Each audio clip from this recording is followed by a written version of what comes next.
Hello and welcome to For Your Journey. On today's episode, we're going to be talking about the church emblem.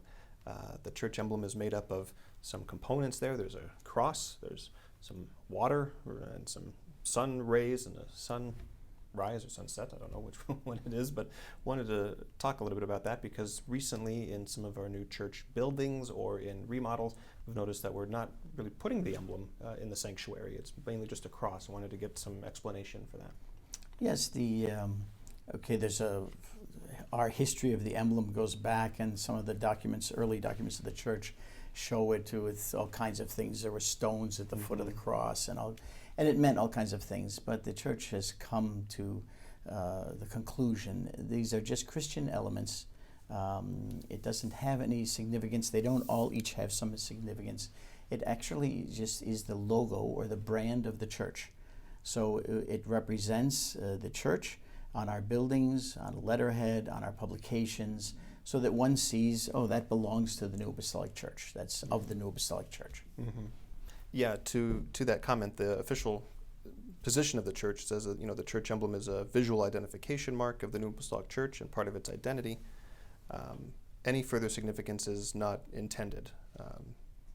An article a few years ago says that we've stopped interpreting elements of its emblem. Yes. I've heard some things about it being an egg and the D being different. There was all kinds of things about that, yeah. But it's merely a identifying of the organization. Exactly. Of the church.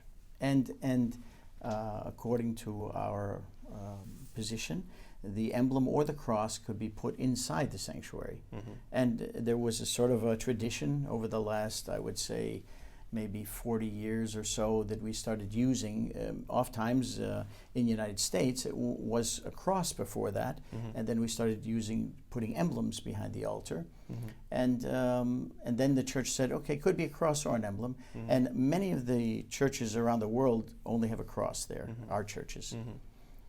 And I decided that it's better that we just have a cross on the inside and the emblem on the outside. Mm-hmm. The emblem on the outside to identify our building as the New Apostolic Church, mm-hmm. but the inside, now we come to something a little bit different.